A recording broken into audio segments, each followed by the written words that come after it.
जय माता दी सभी को। हर हर महादेव। आज जिस वनस्पति की मैं जानकारी देने जा रही हूँ उसका नाम है ऐश्वर्य बेल।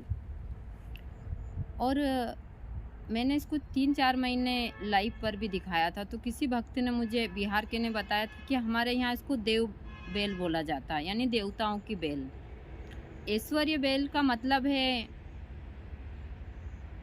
हमको धन धान्य ऐश्वर्य देने वाली, यानी कि हमारा मान सम्मान बढ़ाने वाली वनस्पति। मैंने इसका वीडियो नहीं बनाया था, सिर्फ मैंने लाइव पर ही बताया था। आज मैं इसका आप लोगों को वीडियो बनाकर दे रही हूँ। इसमें मंत्र की आवश्यकता नहीं है, सिर्फ आवश्यकता है तो अच्छे योग की।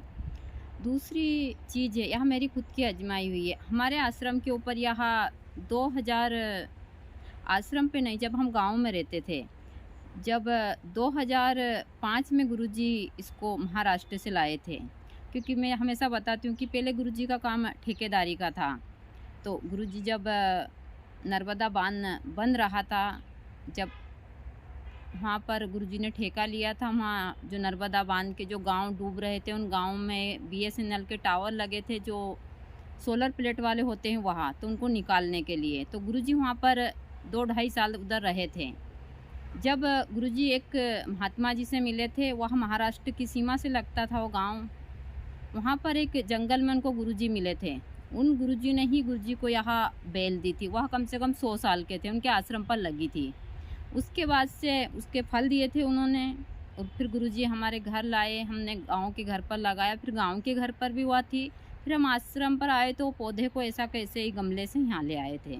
लेकिन यह पौधा जब से हमारे घर पर आया है, भगवती की कृपा से कोई कमी नहीं थी। देखिए, मैं उन्हीं चीज़ों की जानकारी देती हूँ जो मैंने की हुई है। इसमें किसी मंत्र की आवश्यकता नहीं है। गुरुजी पहले से ही क्षेत्र में थे तो वहाँ हर एक चीज़ को हर योग में ही लगाते थे। मैं हमेशा बोलती हूँ सभी को कि हमारी यह 1 या 2 दिन की चीज़ें नहीं है जिनको सबको ऐसा लगता है। दूसरी चीज़ें हैं कि इसको सिर्फ अच्छे नक्षत्र में लेनी होती है। यदि आपने इसको अच्छे नक्षत्र में ले ली तो यहाँ कुबेर के धन की तरह आपके जीवन में काम करती है कि कभी आपके घर से धन खत्म नहीं होता है। कुबेर का धन का मतलब ये नहीं होता है कि भाई हमारे यहाँ पर धन की बारिश हो जाएगी। भाई हमारे घर में से कभी ऐसा नहीं कि हमको किसी के पास में हाथ फैलाने नहीं जाना पड़े। ये सारी बातें कोई नहीं बताता है। तो आज इसी वनस्पति की मैं आप लोगों को जानकारी दे रही हूँ। इसको किस योग में लाना है, किस नक्षत्र में लाना है और किस हिसाब से लाना है, कैसे उपयोग में लेना है, यह सारी जानकारी आप विस्तार से देखते हैं। क्योंकि आप लोग आधा अधूरा वीडियो देखकर छोड़ देते हैं और फिर कहते हैं कि माता जी ने पूरी जानकारी नहीं दी। तो आप पूरा वीडियो देखिए। जब आप पूरा वीडियो देखते हैं तो आपको समझ आती है। मैं सारी चीज़ें विस्तार से समझाती हूँ। इसको कब लेना है? रविवार में यदि पुष्प नक्षत्र हो तो आप इसको ले सकते हैं। शनिवार के दिन भरणी नक्षत्र हो तो भी आप इसको ले सकते हैं। इसको लेने का तरीका क्या है, किस हिसाब से लेते हैं, बस महत्वपूर्ण चीज़ वही है। जब शनिवार के दिन भरणी नक्षत्र हो तो आपको शुक्रवार के दिन गौ धूली वेला में, यानी कि संध्या के समय, इसको श्रद्धापूर्वक निमंत्रण देना है। फिर शनिवार के दिन जब भरणी नक्षत्र यदि जल्दी रात्रि में ही लग जाता है तो प्रातः जब तक कोई इंसान ना जगे, जब तक आप नहा धोकर स्नान कर कर और धूप दीप कर कर इस पौधे को अपने घर ले आइए। यदि रविवार में भी पुष्प नक्षत्र हो तो यही विधि आपको करनी है। दूसरी चीज़ है इसमें महत्वपूर्ण, आपको इसको उपयोग में कैसे लेना है।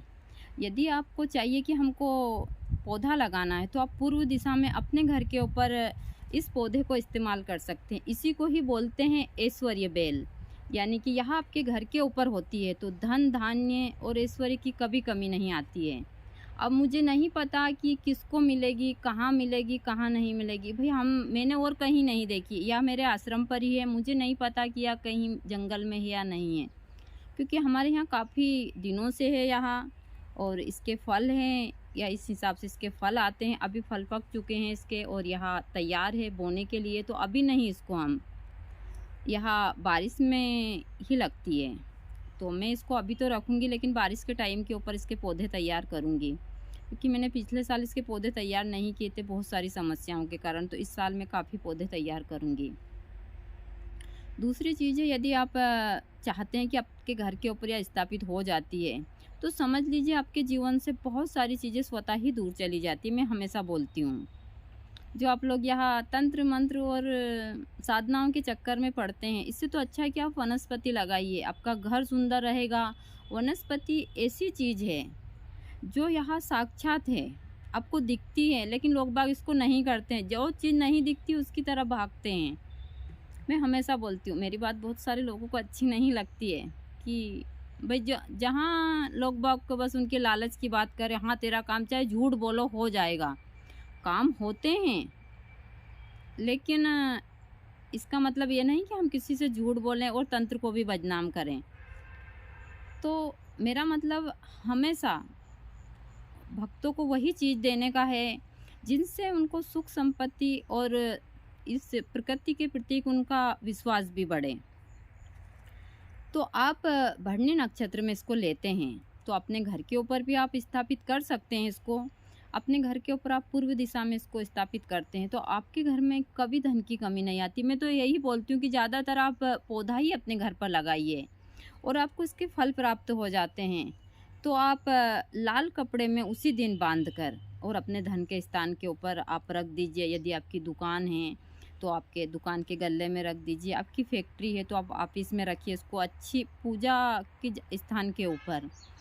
यदि आप गाड़ी वोड़ी जो भी चलाते हैं तो आप इसको बंदेज के रूप में, ताबीज़ के रूप में भी इसको धारण कर सकते हैं, सारी चीज़ें। लेकिन इन वनस्पतियों को मैं हमेशा बताती हूँ, जब ग्रहण काल आता है तो हर एक चीज़ का प्रभाव कम हो जाता है, चाहे साधना का हो, सारी चीज़ों का हो। तो आपको उसको फिर वापस सारी चीज़ें करनी होती है, क्योंकि बहुत सारी चीज़ें हैं जिनके बारे में लोगों को जानकारी नहीं है और फिर वहाँ लोग उसी हिसाब से मेरे पास भी करते हैं कि हमने वहाँ पूजा की थी, 1 साल तक वह शक्ति हमारे पास रही और चली गई। उनको नहीं पता है, उनको यह चीज़ें कोई नहीं बताता है कि हम जो भी साधना करते हैं, चाहे एक क्षणी साधना हो, कोई एक क्षणी साधना तो 1 साल के लिए ही की जाती है, उसके बाद में हमको उनका सारी क्रियाएँ करनी होती है। लेकिन बहुत सारी साधनाएँ हैं जो हमको फिर नक्षत्र के हिसाब से करनी होती है। जैसे ग्रहण हुआ उसमें हमको साधना करनी होती है, दीपावली, होली, शिवरात्रि, इन चीज़ों में, नवरात्रियों में हमको वह चीज़ें करनी होती है। लोग बाग सोचते हैं बस हमारे पास आ गई और खेल, नहीं, ऐसा नहीं है। आपने एक दिन खाना खा लिया, आप कल नहीं खाएंगे क्या? आपको कल भी खाना होगा, इस शरीर को चलाना है। तो यही सारी चीज़ें साधना के क्षेत्र में होती है।